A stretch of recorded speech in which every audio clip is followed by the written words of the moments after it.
Broadcasting from the business capital of the world, this is the Podcast Business News Network. Welcome back, everybody. If you've got questions, she's got answers, and she provides those answers, I do believe, from people who have passed on, people, her spirit guides, all of that. She is a spiritual medium. She uses energy. She helps you with transformation. She helps you with manifestation. And she is the perfect Rose. Well, that's the name of her business. I assume her name is Rose, and she's with us. How are you? How are you doing today? I'm fabulous, Steve. How are you?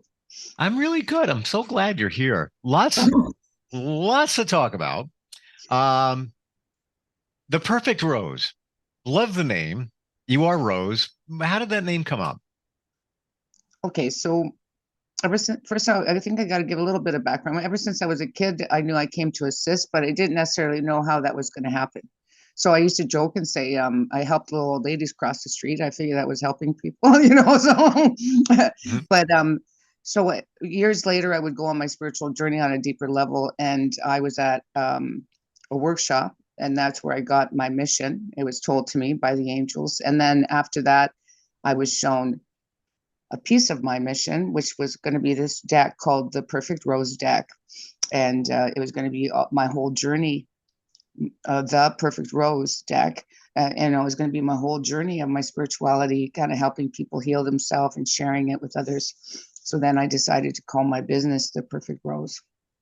When you say deck, are we talking cards like Oracle? Yes, Tarot? basically is going to be an Oracle deck of cards. What I was even like the part that's can be so challenging.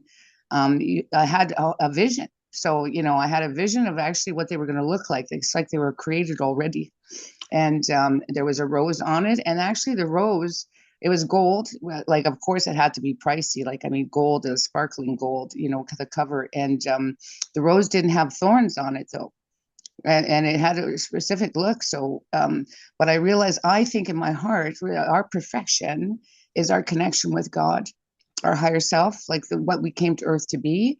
And this work is really about clearing all of the programs and limitations that have been placed on us by society and things like that. And I consider them the thorns.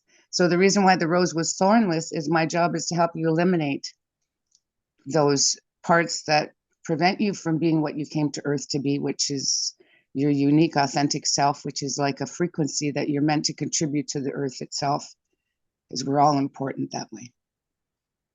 And we all have different frequency. If you subscribe to energy, spiritual medium, does that mean that you can connect with those that have passed on to the other side? Yes. I try to explain to my clients, I do believe there is a difference between mediumship. There are different levels because your brain is not a storage cabinet. It is a transmitter and a receiver. So I'll give you an example. My brother, when he passed away, my girlfriend is gifted too, right? I have a tendency to attract people that are similar to myself, so she tuned into my brother, but she tuned into the thought forms that my brother had before he died, which were a lot like a lot of mediums have a tendency to tune into the passed on loved one, a little bit more of what they were like when they were on earth. You see what I'm trying to say? But also I feel like because I dedicated my life to understanding higher metaphysical principles and talking to angels, which are coming from the heavenly realms, when I speak to a passed on loved one, in a lot of cases, I notice they're more in the heavenly realms when I'm talking to them, not necessarily what they were on earth. Does that make any sense to you? Yeah. It's all about energy. Right. And just what you said, when somebody passes on, their energy is around us. And sometimes it's stronger, sometimes you pick up on it. So I experienced that in my mom, who passed away 5 years ago. It's like she's here. Yes, because I think the toughest part for us humans is I'm getting emotional again when you're talking about your mom, though. I think the toughest part for us humans is, see, if you watch them pass and you watch them deteriorate, our natural response when we think of them while we're here physically and they're gone is we remember that painful experience, because that was the last thing that was tied to them in our reality, right? But on the highest level, so we go, oh my God, I must be still grieving. Like, like, am I thinking of her because I'm sad? Like, but actually, you're thinking of them because they're there. But they're there from the heavenly realms. They're there. They're like shining all this light on you. You know what I mean? They don't have that pain anymore. They don't have that stuff anymore. And if we remember them through the painful part, then it's hard for them to get through to us. That's why they need people like me or somebody else to navigate through. So my job is to get my clients and help them to just really understand these laws that are in place, whether we're aware of it or not. They're there, right? And then just you realizing when you're feeling hurt, it's because she's there, and learning to communicate with her where she is, because she has like eyes over you, supervising your life, going, listen, don't trust that person, or go over here, or I believe it. So I want to reveal to you, my mom's name is Rose. oh, that's what it is. Yeah. And when I ask for a sign, I get them, and they're specific. And that being said, can I share something that happened the other day? Sure. Okay. I'll laser this down. A friend passed away, very close friend. We worked together on radio for a bunch of years, very successful, the pinnacle of my career. And I've been doing radio since I was a kid. Sudden passing of this person. So I took a walk into town with my dog, and I never take him. And I'm like, yeah, let me just get him out, be around people. It's a town that I pretty much grew up in. My mom worked there. My aunt was there, my grandmother, all of that. And I just vibe my mom. I'm like, just send me a sign. It's been a little rough. Send me a sign. Sit down at a restaurant outside, and they're doing karaoke. And with my dog, I'm just sitting there. Yeah. The first song that somebody, and there's a bazillion songs out there. The first song that somebody selects to sing is The Rose by Bette Midler. Oh. And that, somebody could be skeptical and say, well, all right, all right, yeah. Okay. Well, then I thought about it, that song, aside from being my mom's name, song she liked, it came out the year I started in radio. The next song that somebody selected to sing at this karaoke thing was called On the Radio by Donna Summer. Well, I love that song. I love Donna Summer. and then 2 songs after that, somebody selected from Canada, the band Rush and Spirit of Radio. So in a span of 12 minutes, these 3 songs that my mom, and they're connected to radio and all of that. And to me, I got my sign. I asked for it from mom, and she sent it. I can't even deny it. What are your thoughts? You're like preaching to the choir here. This is just normal to me, right? You know what I mean? Like I know it's not normal to everybody else, right? Like I know it's not normal to everyone. And that's the sad part, right? Yeah. That's the sad part. I think it's becoming more normal. But I love it. I love it. That's where trust comes from. Like when I went to the biggest part of my growth, like, when I was taking workshops and things like that, we didn't have the internet too much. So like I actually went to, I would get signs like that. You hear the song, you get the number at a place, a book would fall off a shelf, whatever. Like there was those tangible thing. The sad part is Google is designed itself to be like the universe, but it's not. You know what I mean? Like it's kind of they do it all that way, but it's not exactly how. It's nicer when it comes the other way, because it's not forced, right? Because Sure. if that makes sense. Yeah, it's organic, and it doesn't surprise me. I mean, I've gotten signs from her for at least 3 years now. When I ask, I get. I don't overdo it, but yeah. What are the different ways a psychic, a medium, or a reader, like maybe a card reader, reads people? Well, like, so what I try to explain to my clients, I do think there are different levels of the way readers read, right? So I said, even years ago when I read, I call myself, I'm not a fortune teller. This is going to happen. This is going to happen. This is going to happen. I feel like some readers are that. I think also too, if they didn't do a lot of personal work, or if they believe in black magic spells and all that stuff, they're going to read a person differently, and how they approach their work is going to be different than what I have chosen to do. And the reason why is, as I keep growing on my journey, I have to live with an integrity on how I serve my clients, right? So when I'm reading my clients, I actually feel like what it's become for me is I read them where they are, and I can also see a bit about what they've even prayed to the universe, their God, for. And I feel like because I work so closely with angels and their job is to answer prayer, I feel like I'm being given knowledge and information to help them, instead of going into that one trajectory that would have been available to them. I see how we can use this situation and heal it and move past it. And, maybe we have to heal that previous relationship, which will open up for this one so it doesn't have to end. I help them to kind of get a different perspective on things. So that's why I call it a higher potential future, because we're shifting that energy. Like, your souls put you into a position, sometimes a challenging situation. And I feel in my heart that I kind of just know, because I've dedicated my whole life to this, part of growing, that how they can navigate through that and things improve if they want them to. How did it begin for you, Rose? How did you realize that I've got something, I've got some kind of intuition?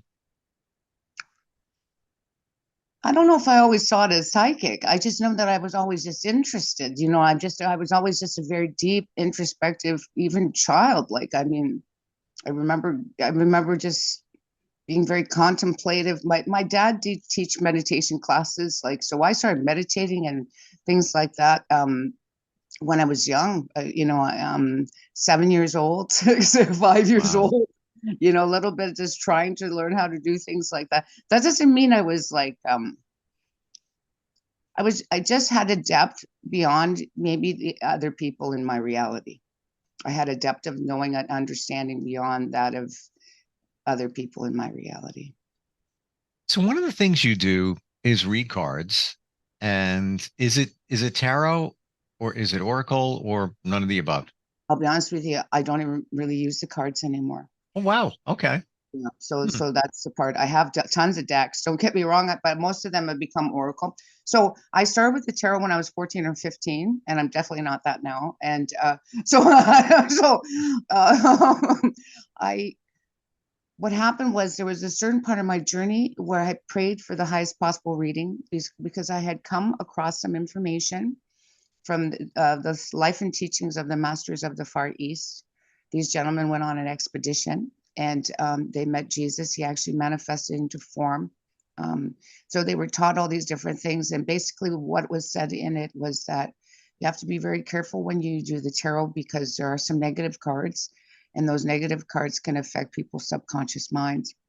Like, I'm sure if you've seen the death card, it kind of freaks you out. I don't care what anyone says. If I see the 10 of swords, I remember when I would do my spreads for myself, like, I'd be like, yeah. I just found, like, the more I did the cards while I was going through a crappy time, it's like the crappy time extended a little bit, so, so I prayed for the highest possible reading, and I got led to angelic work. So, then it was more oracle cards. But as I've continued to grow, I have become more of, it's like my guides and everything know every deck I've owned. They know every book I've ever read. They know everything I've ever done. And when I'm working with the client, they're kind of helping me navigate through some of the other experiences I've had, to help me to understand how I'm supposed to serve this person. So I'll get a symbolic vision, you know, of a body of a person. And I'm kind of I'm shown like they're off a little bit in a couple areas, or they're vacillating back and forth, trying to make, they're like a cat chasing their tail. The angels will tell me, or they'll come forward and then they turn back, and then I'll go back to the past, and they'll say they're having a hard time forgiving, but not from this relationship, the relationship prior to that. You see, So I'll be told that just at the beginning, like of the session, just before I'm working with them. So I'll say to my client, does this sound correct to you? Like, I'm getting this about you. I'm getting you like you're like a cat chasing your tail, and the angels say this. Is that correct? And I'd have to say 99% of the time, my clients say yes. By the time they're sitting in front of me, like we're with me, you know. And is it, when you say correct, is it accurate? Is that what you're saying? Or does Yeah, it like that, resonate with you? does that feel like that's what's happening to you? Because this is Gotcha. what I'm getting, right? You know what I mean? This is what I'm getting. And then like I say, they'll say, yeah, come to think of it. Yeah. And I said, okay, then I know I'm tuning into you correctly, right? Because then it just tells me that I'm tuning into them correctly, right? Because my intention with them is to serve them, right? But also I feel like I actually am working for, let's face it, how often can you ignore, like, when you want to see your mom, it's great.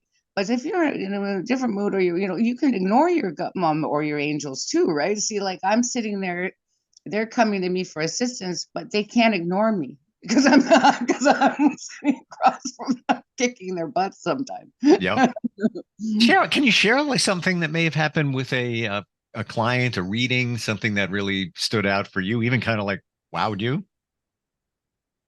Well, well, like I said, there's the one that I had wrote you about, but uh, I I had this one that I had worked with her before. She had set up for a mediumship, actually. That was what she had set up for, and we had made an appointment. And she was in fear because she was running late. And I do have a thing, because I say if they're late, blah, blah, blah. I just, I'm not that mean, so it depends, right? Depends. If I'm really busy, yeah. And but so it ended up, I'm messaging her, and I said, okay, tell me what's going on, and I'm sure we'll be able to figure it out. So I walk her through some of the things, and I tell her what to do, and I say, do this, and then now do that. And I said, do that. I said, as soon as you do all these things, I bet you the delay will stop, like the door will open. And it did. And so I'm preparing for the session. She goes, you wouldn't believe what happened. And I'm like, what? And I said, she says, I've been on the waiting list for 2 years for a doctor, and where I where I live is actually 4 years now, like, to actually get one. She said, and after you walk me through whatever, she said, I put it out there for a doctor. I want to have my own doctor. She said, this doctor came in the room and actually offered to be my doctor. So the doctor offered to be her doctor without her even having to ask them. So while I had walked her through the reason why that delay happened, that 2 year waiting list that what could have turned into 4 as a result of us working within the parameters of energy, the energy that was available to her, the universal principles that were there for her, and Hmm. my knowledge of them, I helped her to manifest that doctor offering. Wow. She didn't even have to ask. So what did she have to do to bring that to her, that doctor to her? Did she have to do anything, or you kind of did the work? I walked her through, but she had to follow, right? So I would say, I said, okay, let's do this. You got to breathe now, like, because it's a little bit tougher when you're not in peace, right? So let's do this. And I said, okay, I want you to realize there's the delay there is. So I'll give you an example in some other situations that help you to understand, because so I believe that you probably do too, with the way that you speak to spirit, like with your mom. So I sometimes one time I went for a car repair. Okay. And there's the car repair where you think, and there's the car repair where you're scared to know the answer to how much it's going to cost you. Right. So I remember that day I didn't put, I go in, I'm waiting for the guy. He says he's going to come out in a minute. I'm sitting there and I'm going, what? But I realized the reason why I was sitting there was I did not put it out there. See, if I hadn't put out what I wanted to happen, then it could have get thrown at me what he wanted. You see what I'm trying to say? Or what I was Ah, afraid of. Like, I was afraid he's going to charge me a lot, right? So I said, okay, well, I would prefer this repair only cost this or less. You see what I'm trying to say? So I as soon as I made the completely do. decision of that, as Wow. soon as Um, I put that out there, that's when he walked out. that's well, that's manifesting. Exactly. That's why, but I consider that's what I'm really good at, right? So I can see the potential of what's available for a person when maybe they can't, right? Because you see what I mean, like, or they have some limiting thoughts that are tied in there, so they can't see it. But it's easier for me to navigate through because I've been doing this for a long time. This is my reality, right? So This is your purpose, and you found it. yeah. Uh, I've even tested manifestation but just on a low level where I'm driving somewhere and it's like, oh, yeah, please make sure there's a space for me, one that's close. And I always say, if somebody needs it more than me, then please give it to them. And I'm going to say 90% of the time when I do it, there's a space. And many times it's in crowded areas where you wouldn't even think there was a space. I did it uh, last month. I was going somewhere. Never space. This town is crowded, little tiny area where the spaces are. I'm like, please make there be a space there. Just make there be a space. Show up, no space. I drive around and there's the valet. And I'm like, by the way, $49. I'm like, Oh my God, yeah. yeah. So I'm like, I'm going to go around one more time. So I around this section of cars, come around again. I'm parking in front where the valet is. And the valet guy's like looking at me. I'm like, just a minute, turn my head. And right there is two people kissing goodbye. Man gets in the vehicle. He's waiting a couple of minutes. I get out. I'm like, excuse me, are you leaving? He's like, yeah, right now. I'm like, thank you. It was the best space in the entire place. As a matter of fact, better than if I valeted because it was way more convenient. And of course, it was free. So it does work. You just have the faith and just test it. Test it. It works. It really does. But I see what you're saying about um, setting the intention. And it's what you even throw out there. Like to your point of the vehicle. I have an old busted up Jeep. I use it just for fun, kayaking, stuff like that. And so many times I'm like, yeah, you piece of junk, yeah, blah, blah, blah, blah. Guess what? It's not, It started breaking down all the time. it's got a But consciousness, right? yeah, yeah. So I once it was fixed, now I treat it very well. I talk to it. I'm saying, I appreciate you. You're fun for me. I enjoy, where we go together. It runs like the first day it was made.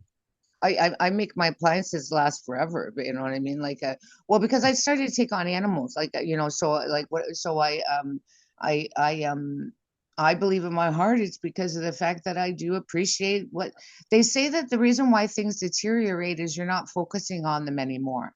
So the reason why like a house or something like that will deteriorate if it's a vacant is because there's nobody there focusing on it to give it Mm. life. You see what I'm trying to say? Because we Oh yeah. actually, like, I believe I ended up inheriting some of my grandmother's furniture, and there was a couch of hers that was beautiful for the whole time, and then it was downstairs. We had it there enough for even that long. It just started to fall apart because my grandmother wasn't there focusing on it anymore to keep it alive.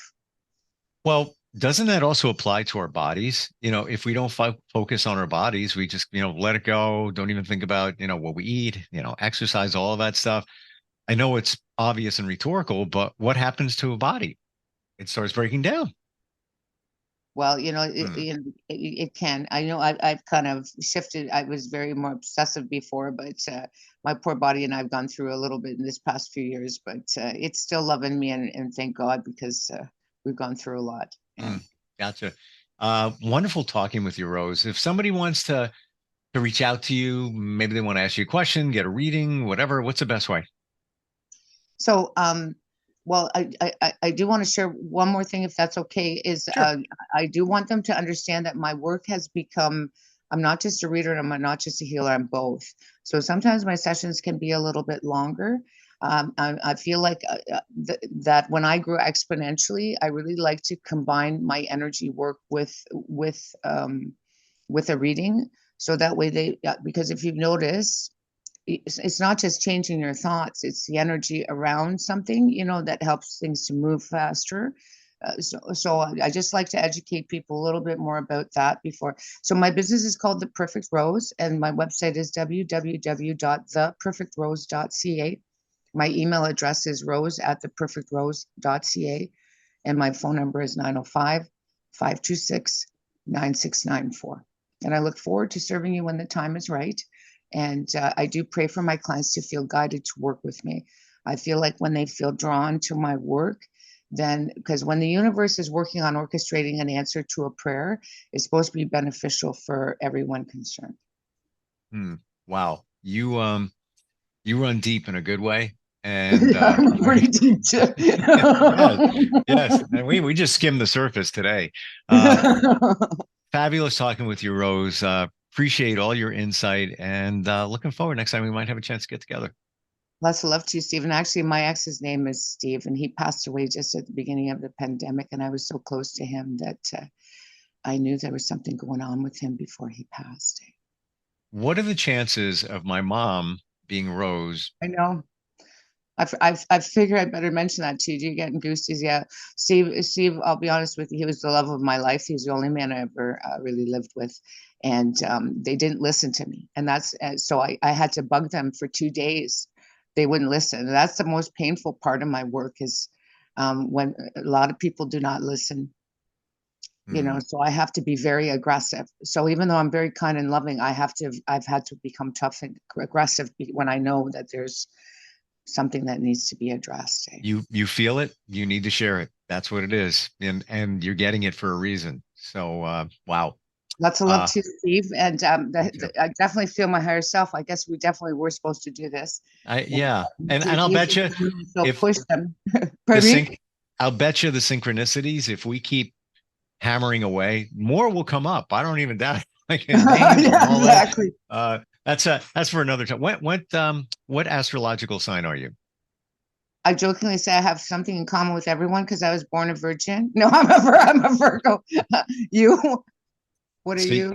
What are you? You're a Virgo. I'm a Virgo. No, are you a Virgo too? When's your birthday? I'm the 20th. All right, second. Oh, you're two though too, because there's a two. Peacemakers.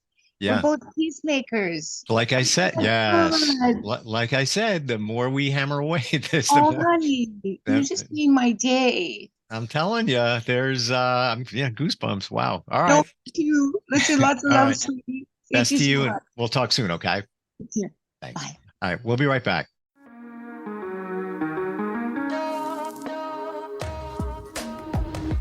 Broadcasting from the business capital of the world, this is the Podcast Business News Network.